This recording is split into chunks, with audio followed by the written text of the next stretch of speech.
नमस्कार। कक्षा 12 की फिजिक्स की ई क्लासेस में आपका स्वागत है। आज हम पिछले चैप्टर के आगे का स्टार्ट करते हैं।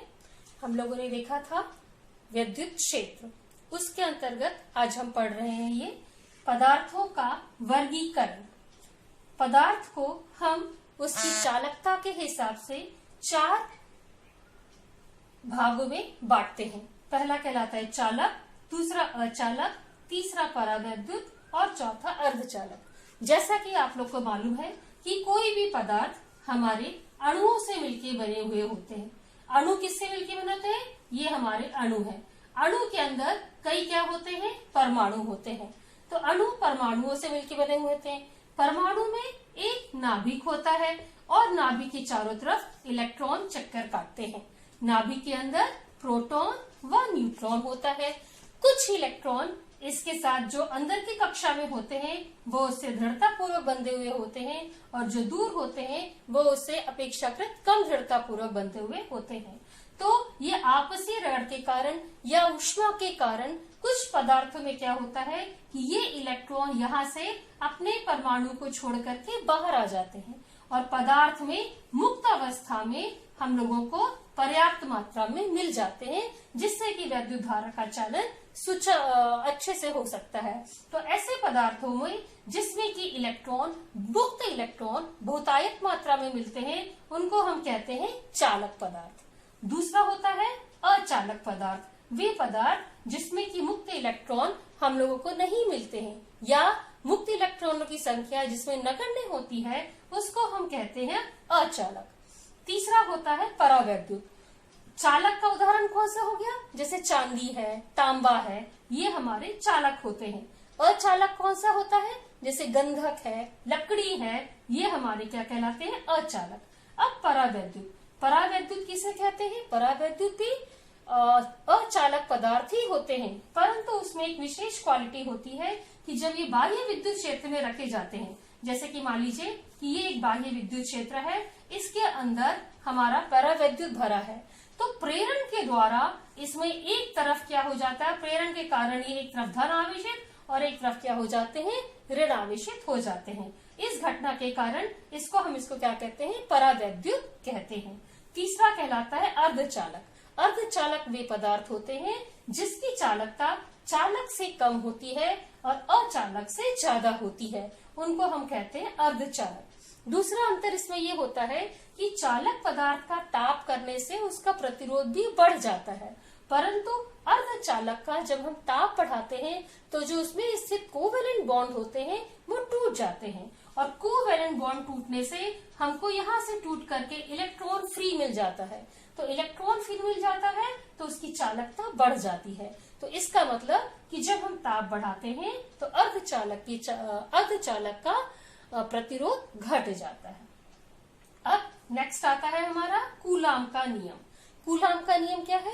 कल हम लोगों ने देखा था कि जब भी कोई दो आवेश सजातीय आवेश पास पास लाए जाते हैं तो उसके बीच में प्रतिकर्षण होता है और विजातीय आवेश लाए जाते हैं तो उसके बीच में आकर्षण होता है। तो ये आकर्षण और प्रतिकर्षण बल का मान क्या होता है ये बताया फ्रांस के वैज्ञानिक कूलाम ने। उनके अनुसार ही उनके नाम का रख दिया गया। उनको ऑनर देने के लिए उसको हम कहते हैं कूलाम का नियम, क्योंकि उन्होंने इस नियम को प्रतिपादित किया। तो अगर उनके अनुसार कोई भी दो आवेश एक दूसरे के अगर पास पास स्थित हो जिसके बीच की दूरी r हो तो उनके मध्य एक बल लगता है जिसका मान उनके आवेशों के मात्रा के गुणनफल के समानुपाती होता है। F is proportional to Q1 Q2। दूसरा क्या है कि उनके बीच लगने वाले आकर्षण या प्रतिकर्षण बल का मान उनके बीच की दूरी के वर्ग के व्युत्क्रमानुपाती होता है। तो F is proportional to 1/r²। इन दोनों को मिला दिया जाए तो हो गया F is proportional to Q1 Q2/r²। जब कभी भी प्रोपोर्शनलिटी को इक्वल साइन में चेंज करना होता है तो हम एक कांस्टेंट लगाते हैं, समानुपाती नेतांक, उसको हम कहते हैं k। इसमें हम कहते हैं यहाँ पर k। इस k का मान होता है 9×10⁹ न्यूटन मीटर स्क्वायर पर कूलाम का स्क्वायर। ठीक है।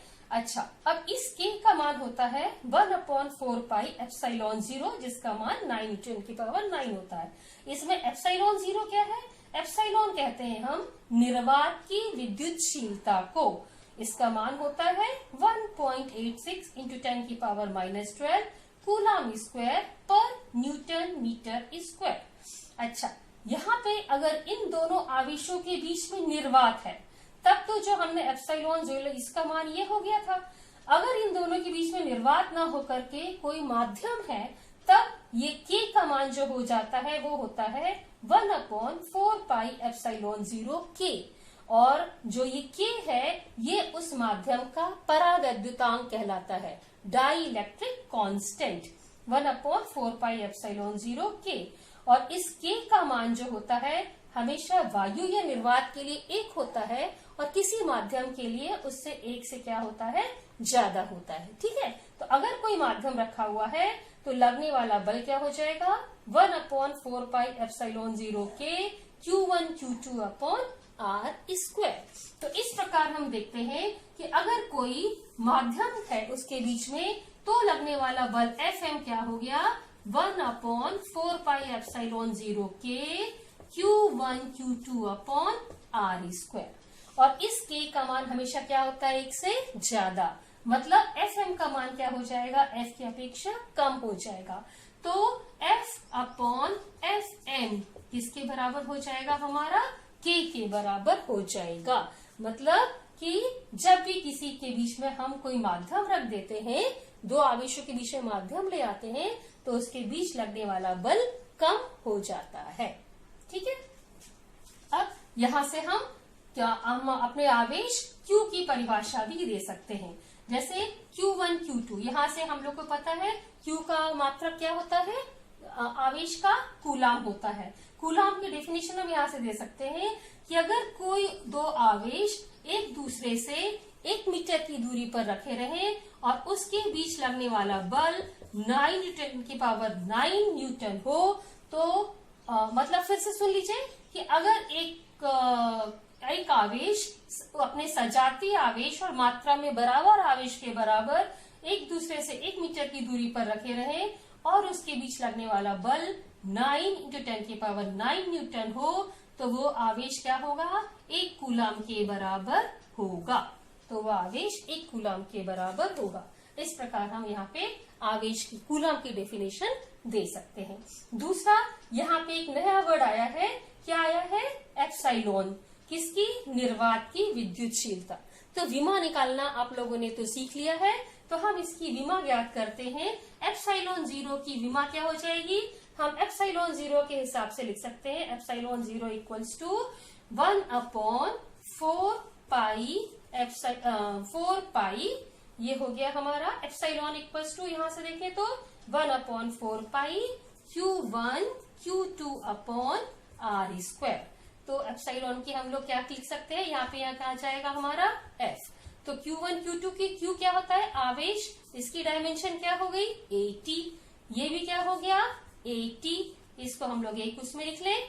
यहाँ से नीचे क्या है F की क्या डायमेंशन होती है ml/t-2, ml/t-2, और R की क्या हो गई L2। ठीक है ना। तो अब इसको यदि आप सॉल्व कर लीजिए तो क्या हो जाएगी, सबसे पहले m देखिए, m की पावर क्या हो गई -1, l क्या हो गया, यहाँ पे 1 है, यहाँ पे 2, तो 1 और 1 क्या हो गए 2 3, ये ऊपर जाएगा तो क्या हो जाएगा l की पावर -3। उसके बाद क्या हो गया t, ml/t-2, यहाँ पे था, ये 2 ऊपर जाएगा, t ऑलरेडी 2 है, 1 2 3 4, तो क्या हो गई t की पावर क्या हो गई 4, और a की पावर कितनी है 2, और a की पावर 2। तो ये क्या हो गया हमारा निर्वात की वैद्युतशीलता एप्सिलॉन 0 की विमा। ठीक है, आज हम यहाँ पे खत्म करते हैं, इसके ऊपर न्यूमेरिकल कल देखेंगे। नमस्कार, थैंक यू।